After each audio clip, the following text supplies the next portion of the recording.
Hey y'all, Scott Horton here. After the show, you should check out one of my sponsors, wallstreetwindow.com. It's a financial blog written by Mike Swanson, a former hedge fund manager who's investing in commodities, mining stocks, and European markets. Mike's site, wallstreetwindow.com, is unique in that he shows people what he's really investing in, updating you when he buys or sells in his main account. Mike's betting his positions are going to go up due to the Federal Reserve printing all that money to finance the deficit. See what happens at wallstreetwindow.com. In an empire where Congress knows nothing, the ubiquitous D.C. think tank is all.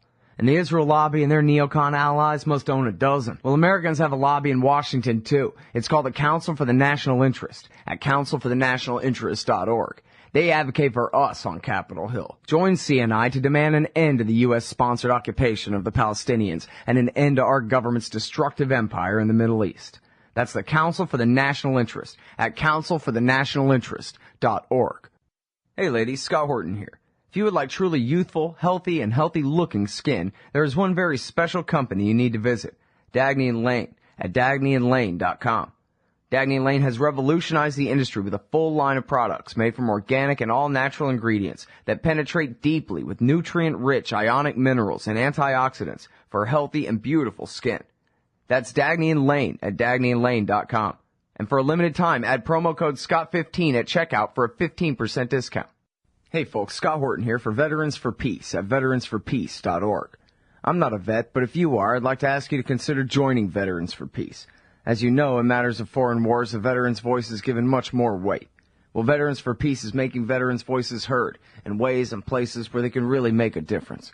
There are more than 175 chapters of Veterans for Peace in all 50 states, working hard to eliminate nuclear weapons, seek justice for veterans and victims of war, and abolish war as an instrument of American national policy. It's the peace vets versus the chicken hawks. Join up the good fight at veteransforpeace.org. All right, y'all, we're going back to the show. I'm Scott Horton, and our next guest on the show is Adam Morrow. He's a reporter for Interpress Service News Agency. That's ipsnews.net, ipsnews.net. He writes with Khaled Musa Al-Amrani. Ooh, I still haven't spoken to him. I should talk to him sometime. But anyway, Adam is on the phone joining us live again from Cairo. Hi, Adam. How are you? Good, Scott. Glad to be back. How are you doing? I'm doing good. First of all, your latest article is called Gaza Assault Shows a New Egypt. And this is, of course, very important, and I know has been your specialty and your focus over the last, year, almost 2 years now. The new foreign policy of the new post-Arab Spring Egypt. So that, of course, is extremely important. But we have to start the show today, of course, with the news about the president of Egypt, the new president of Egypt, Morsi of the Muslim Brotherhood, and his extraordinary power grab, at least according to Western media. I was wondering if you could tell us what the hell's going on. It's just the way you phrase the question actually is, I think, is very indicative. This idea that the way this is being portrayed in the Western media is this sort of naked power grab where Morsi woke up one morning and decided that he wanted to vastly increase his powers at the expense of his political opponents. And there's far, as always, there's far more to the story than that sort of simple reading of events.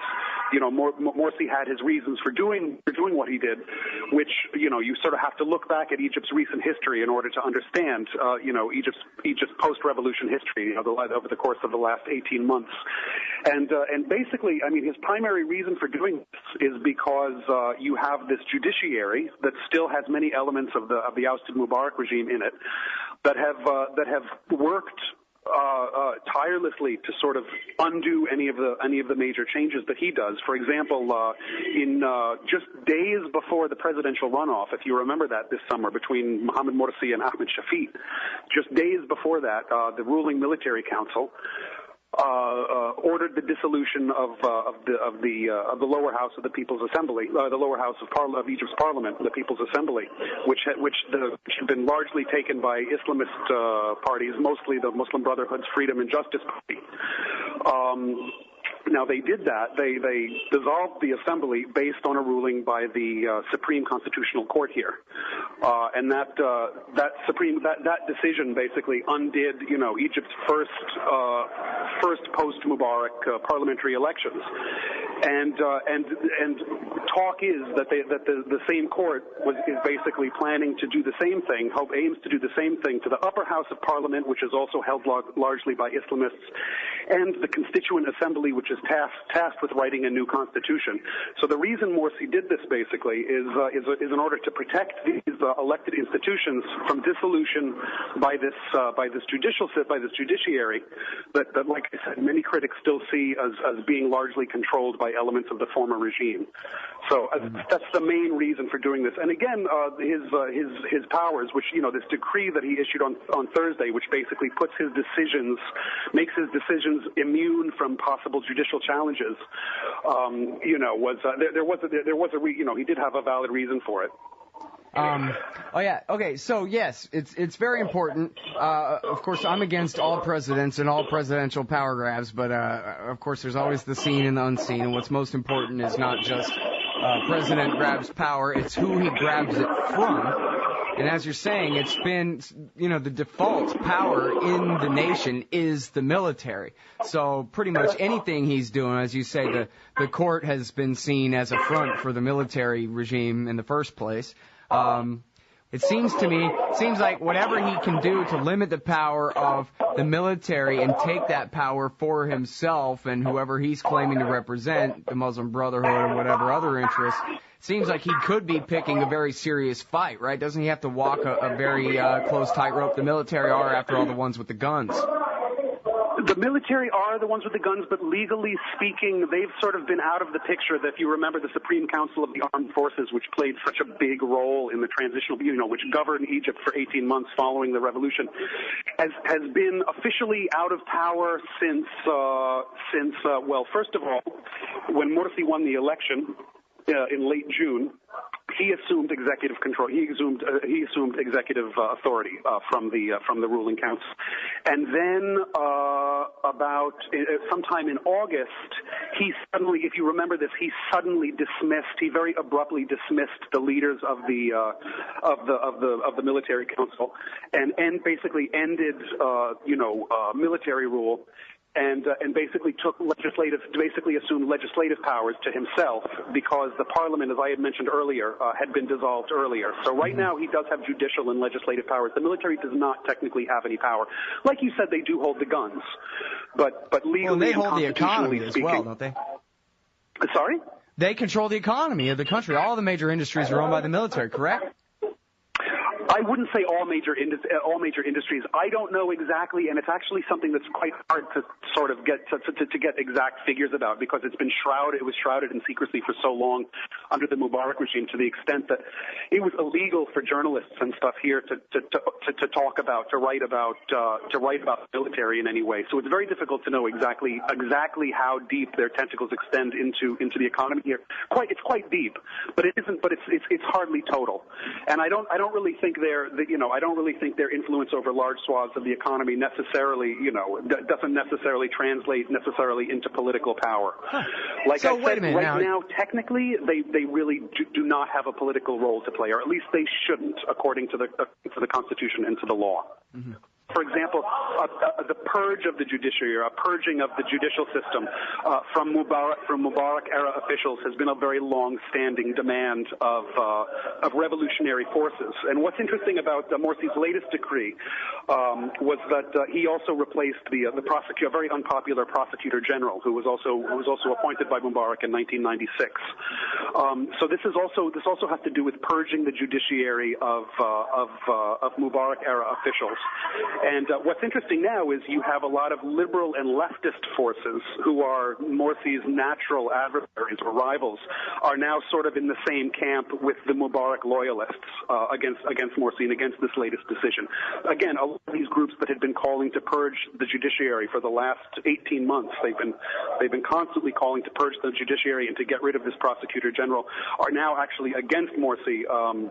And are now siding with Mubarak loyalists against his latest decision. you're saying the leftists who've been pushing for the removal of the head prosecutor are now complaining now that he's been removed, and they're siding with the former regimists against the Brotherhood. To what benefit? I mean, I don't want to overstate that because I think a lot of liberal and leftist groups would be absolutely appalled to be accused of being sort of on the same side of Mubarak loyalists. But that is the case. I mean, they basically want a purge of the judiciary. They wanted the prosecutor general's removal, but they didn't want the president to be beyond judicial, to have no judicial, to not be subject to judicial oversight, which his decree on Thursday basically states. All right, but now, so tell me this. All the emergency laws have been repealed and all of that. Is it the case that the average Joe arrested in Cairo has a much better shot at a fair trial now? Is he certain to be free from torture, etc.? Well, I'll tell you, I mean, I would say that he definitely stands a much better chance to be free from torture, as you said, only because there's so much, the police are so unpopular and there's so much attention that's been put on the police. The police are very much under the spotlight. And if any incident of torture does happen, it's seized on by activists and by the media and made a much bigger thing of. Whereas under Mubarak, this stuff would happen and nobody would know about it, because the press was controlled and everything. So they really can't get away with that sort of behavior anymore. Although that being said, there have been reports of torture happening, since Morsi has taken over. He's sort of taken some flack because there have been these reports of residual torture still happening at police stations. However, I have to qualify that by saying that he's worked very hard to try to replace. There are still elements of the old police force that are still around. I mean, the police force was so vast. The Interior Ministry was so vast that it can't be expected that overnight, the new administration would be able to purge all of these elements from these institutions. So stuff does happen. So stuff is definitely still bad stuff is still happening, but certainly not to the extent that it used to. And again, if it does happen, it gets a lot of media attention. Human rights groups and the media will jump on it immediately and make a big deal of it. All right. Well, it sure sounds like you have a lot of pretty positive things to say about the results of the revolution so far. Not that everything's perfect, but I think when you and I talked, I don't know, let's say a year and a half ago or whatever, we were not so optimistic. Right. Well, it's still far from. It's still quite difficult to be optimistic. Tomorrow there are two massive rival demonstrations planned for Cairo. Fortunately, they won't be happening in the same place. This has happened in the past, and has led to violence and clashes and that sort of thing. But two rival demonstrations have been planned for different districts of Cairo tomorrow. One of which will be attended mostly by liberal and leftist groups, along with Mubarak loyalists, and those will be people who will be demonstrating against Morsi's decree. And then there will be another rival rally that will happen elsewhere in Cairo, and that will be attended by Morsi's supporters, supporters of his decree. So a lot of people are just waiting and seeing to see how many people turn out. It's sort of like an impromptu the two rallies are sort of like will serve as an impromptu referendum to see which side sort of has more support. And I'm predicting that the pro-Morsi side is actually going to be able to field a lot more people than the anti-Morsi. Again, these liberal and leftists and the anti-Morsi people do have a much louder voice than their political rivals. So it's easy to think that the country is divided in two, when in fact that the country is split in half over a particular issue. When in fact it's actually one side is actually much less representative than one might think from reading the media. Do you know what I'm saying? Mm-hmm. Like one might think that half of Egypt are liberals and leftists, when in fact I would venture to guess that less than 10% of the total population could be classified that way. Yeah. Well, now, so tell me a little bit more about this Morsi guy. I mean, is there a politician in the region or maybe in America that you would compare him to, who he reminds you of? Is he a Nouri al-Maliki type, or is he more like George W. Bush? Or are they the same? Man, That's hard to say. I think it's still unknown. You know, I think it's still a big. I think there's still a big question mark. He has done some questionable stuff. Two things that sort of strike me as having been a little bit questionable is his acceptance of a loan. He's just negotiated a huge, almost $5 billion loan from the IMF. Which is a bit questionable considering what the IMF actually represents, and the other is his support for the revolution in Syria, which many people would argue is sort of part and parcel of the Zionist project in the Middle East. A lot of people would argue with that, but you know, by basically coming out on the side of the Syrian revolution, he's coming out on the on the American with the American access against Iran. If put it into that context. Well, I mean, the American policy, let's turn it the other way around. The American policy is to support the Saudis, the Qataris, and their friends in the Muslim Brotherhood in Egypt and in Syria. Yeah, definitely. And the Muslim Brotherhood is very, very close to both Saudi and Qatar. I think more to the latter than the former. But yeah, that's true. Although that being said, I think it's quite interesting to see what just happened in Gaza and how we were all bracing here to see another cast-led like offensive. If you remember 2008, 2009, Israel's cast-led assault, which lasted for 21 days and killed 1,500 Palestinians. And during that time, Egypt kept its border tightly sealed, kept its border with the Gaza Strip tightly sealed, didn't even allow injured people into the country to receive medical treatment, and that has contrasted sharply with Morsi's Egypt this time around, where they opened the border, they came out very strongly against Israel, and I think that had something to do with the fact that Israel stopped after 1 week, and that a ceasefire was agreed. I mean, the way Netanyahu was speaking, it sounded like he wasn't going to stop until they had assurances that Hamas was incapable of firing rockets at them, and that didn't happen. That didn't happen at all. They managed to hammer out the ceasefire, and Hamas and its missile firing abilities remain intact, as you know. So I think there would have been a dramatically different outcome to this latest offensive if Mubarak was still around and not Morsi. Right. Yeah, well, and at least it's got to be in theory from the point of view of the Israelis. They certainly, even if he really is as reliable as Mubarak, I guess they can't count on that as much as they were certain they could count on Mubarak, right? But again, what's Morsi going to do about it? They could certainly count on Mubarak to keep down the masses. You know what I'm saying? Like, yeah. To prevent any sort of any popular demonstrations again. To just keep public opinion in place. Whereas now, post-revolution, you always have the possibility of 1 million, 2 million Egyptians suddenly hitting the street and making demands. Whether those demands are, have to do with the domestic political scene, or whether those demands happen to do with events in Palestine. Right. So it's dramatically changed the equation. All right, now I know that Morsi got a lot of credit internationally for brokering the peace deal. Did he get a lot of credit domestically? He did, but it was so quickly eclipsed by this declaration. Which some people suspect that maybe the timing of the declaration had to do with the ceasefire, and it was because of this newfound diplomatic clout, that he had managed to achieve on the world stage because of the ceasefire, that he decided to do it when he did. But that, again, the exact reasons for why he did it now are still open to debate. Interesting.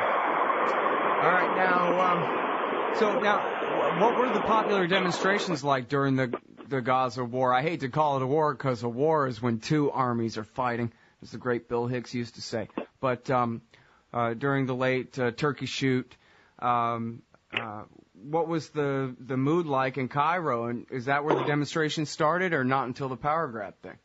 Well, no, it was kind of weird. It was very confused because you had some very weird stuff happening on the domestic front as well. You had this re-eruption of clashes in downtown Cairo on the now infamous Mohamed Mahmoud Street, if that rings a bell. It was the site of 4 days of clashes exactly 1 year ago, and you basically had a bunch of protesters going there to commemorate the clashes that happened last year, when under the military council dozens of people were gunned down. So you had people commemorating that about just as the Gaza thing started. You had people going there to commemorate the 1-year anniversary of those clashes, and those ended up turning violent themselves, and those led to several more days of running street battles between activists and police, and that coincided almost exactly with events in Gaza. So people were sort of leery about hitting the streets at that point because they didn't want to encourage the violence that was already going on. You know, I mean, the Islamists in general will only hit the streets as long as with good reason, because they don't want any sort of instability. They want to maintain maximum stability. That's what Morsi is promising everybody, that he is here to bring political stability and that sort of thing. So the Gaza stuff was very muted, although there were very strong demands. The statements that were coming out of political parties across the board, and again, it's politically. I mean, you sort of have to, just because of the political climate here. If Israel starts beating up on Palestinians, you sort of have to, if you want to maintain any sort of political standing or your street credibility, you absolutely have to come out and condemn that sort of behavior, and everybody did, But there were no massive demonstrations. I think there would have been if the fighting had continued, if the violence had continued and the death toll had mounted. You would have seen stuff. But like I said, Egypt was also very, very distracted by stuff that was going on domestically at the time. And I even wondered at the time if these weird clashes like I mentioned, followed this 1-year anniversary, the Mohammed Street clashes. I almost wondered if there wasn't some kind of relation, if this wasn't some kind of attempt to sort of destabilize Egypt so it wouldn't be able to deal with what was happening in Gaza. And again, this latest round of clashes that I just mentioned weren't really supported by any political parties. It was weird. It was just this very weird, you had a lot of young activists who weren't affiliated with particular political parties. The authorities here said that several of them that were arrested confessed to having been paid to start trouble, to start throwing Molotov cocktails at police. So I mean, I wonder. I don't know for sure, but I wonder if that was some kind of attempt to sort of destabilize the domestic situation. Like I said, so Egypt wouldn't be able to respond to events in Gaza. But again, it's very hard to tell. It's very hard to tell these days. Yeah. Well. Yeah, Middle Eastern politics, man. It's a lot of factions fighting. Hard to keep track of who's interested in to do what all the time. It seems to me strange, Adam, that after all this time, the Rafah border is still pretty much closed. The people of Egypt, it seems like that would be one of the most obvious of their central demands, would be open this border, lift the siege, whether that's what Israel wants or not. Yeah, that's a very good question, actually. People have been so focused on this latest decree and all of the, this huge showdown between the judiciary and the presidency that nobody's really focused on the border and the Gaza issue right now. Well, that's kind of what I mean, is like question. All this time. I understand what you're saying about, they've been very distracted by these minor issues here in the most recent kind of short term, but it's been almost 2 years now. Oh yeah, no, I agree completely. I mean, Gaza has always been at the forefront of my. I was always surprised that it didn't. That immediately after last year's revolution, they didn't open the thing. The military council kept the border shut for the most part. It made some exceptions, but for the most part, it maintained the Mubarak era policy of keeping the border closed. Now, I know during the this last round of bloodletting in Gaza, these 7 days, I know the border was open. I know they were letting in a lot of medical stuff. I know a lot of activists who participated in convoys that went in there. As far as I know, they were allowing injured Palestinians to come in to seek treatment. What the final upshot, though, is whether things have sort of returned to the status quo in the days since, or whether there is a new policy regarding the border and whether it will be kept completely open. That's a very, very good question, because what we're waiting for most of all is for what people want, certainly what the Brotherhood wants, what Hamas wants, what the people of Gaza want, is for the border to act as any other international border, where you've got, where you can have commercial transactions going on, you can have big truckloads full of cement and building supplies just, coming in, just as they would between any other two countries, and I don't know if that is the case yet. That's a very good question. I'll definitely find out for you. Okay, good. Well, I'll keep calling you because you sure always know at least some kind of answer to my questions when I ask them. I really appreciate your time as always, I do my Adam. best, but I got to say, Scott, it's really getting overwhelming with all of the stuff that's going on here. I've lived in Egypt for about 16 years, so I spent a long, I had more than 10 years of living here under Mubarak, and things happened. It was such a slow news cycle for so long because nothing ever changed. Whereas Egypt post-revolution, man, it's like every couple of days some incredible breaking, some incredible new thing happens. There's some new incredible political showdown domestically, or there's some sort of, some eruption, some regional problem that takes place. It's quite overwhelming. I'll do my best to answer your question, Scott. Hey, I think you're doing great, man. I think you're doing great. I hope people will go and take a look at ipsnews.net. The latest is Gaza assault shows a new Egypt. Thanks very much again, Adam. Thanks, Scott. Talk to you again soon. That's it. The Scott Horton Show is brought to you by the Future Freedom Foundation at fff.org. Join the great Jacob Hornberger and some of the best writers in the libertarian movement like James Bovard, Sheldon Richman, Anthony Gregory, Wendy McElroy, and more for a real individualist take on the most important matters of peace, liberty, and prosperity in our society. That's the Future Freedom Foundation at fff.org. So you're a libertarian, and you don't believe the propaganda about government awesomeness you were subjected to in 4th grade. You want real history and economics. Well, learn in your car from professors you can trust with Tom Woods' Liberty Classroom. And if you join through the Liberty Classroom link at scotthorton.org, we'll make a donation to support The Scott Horton Show. Liberty Classroom, the history and economics they didn't teach you. Hey everybody, Scott Horton here for LibertyStickers.com. If you're like me, then you're right all the time, surrounded by people in desperate need of correction. Well, we can't all have a radio show, but we can all get anti-government propaganda to stick on the back of our trucks. Check out LibertyStickers.com. Categories include anti-war, empire, police state, libertarian, Ron Paul, gun rights, founders quotes, and of course the stupid election. That's LibertyStickers.com. Everyone else's stickers suck. Ben Franklin said those who are willing to sacrifice essential liberty for a little temporary safety deserve neither. Hi, Scott Horton here for the Bill of Rights Security Edition from SecurityEdition.com. It's a plain card-sized steel Bill of Rights designed to set off the metal detectors anywhere the police state goes, so you can remind those around you of the freedoms we've lost. And for a limited time, get free shipping when you purchase a frequent flyer pack of 5 Bill of Rights Security Edition cards. Play a leading role in the security theater with a Bill of Rights Security Edition from SecurityEdition.com.